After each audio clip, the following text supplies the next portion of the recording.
Viewers अस्सलाम वालेकुम। मैं आज आपको एक बड़ी हैरान कुन चीज़ दिखाने लगा हूँ।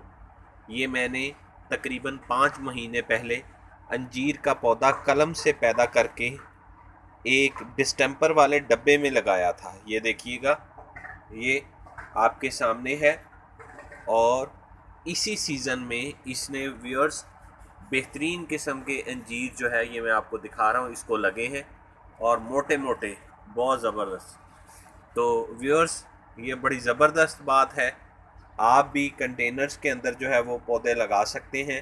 ये आपके सामने है व्यूअर्स। मैंने और भी बहुत सारे लगाए हुए हैं। ये डिस्टेंपर का डब्बा है, इसमें देखें आपको पौधे नज़र आ रहे हैं। हालांकि यहाँ इस वक्त जो है वो शदीद गर्मी है, जून का महीना है, लेकिन फिर भी आपको फूल भी नज़र आ रहे हैं। ये सामने ये भी है और ये डोडियाँ भी हैं, इनसे दोबारा फूल जो है वो लगेंगे। हालांकि इसके साथ वाले पे कुछ नहीं है, वो सारे फूल लग चुके हैं।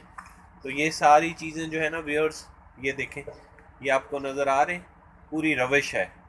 तो आप लोग जो है वो बजाय सब्ज़ी वाले, तेल वाले, डिस्टेंपर वाले जो डब्बे हैं, उनको फेंकने की बजाय ये देखें व्यूअर्स, कितना ज़बरदस्त मंज़र है कि 1 2 3 अंजीर लगे हुए हैं इसको। ठीक है, चौथा भी लग रहा है। यानी डिपेंड करता है कि आप कितनी मेहनत करते हो। ये देखें व्यूअर्स, ये सारे के सारे कंटेनर हैं, इनमें से बाज़ाब्ता कोई भी नहीं है। तो व्यूअर्स, अंजीर के इस पौधे ने मेरा दिल आज सुबह सुबह बड़ा खुश कर दिया।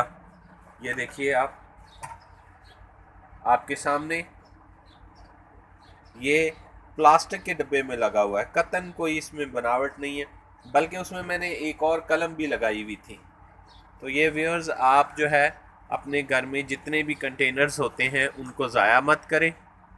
कहीं से भी कोई किसी भी दरख्त की कलम पकड़ें, घर के बाहर से मिट्टी लें और उनमें लगा दें। सिंपल करना यह है कि नीचे दो जो है वो सुराख कर लें बस किसी भी चीज़ से। शुक्रिया व्यूअर्स।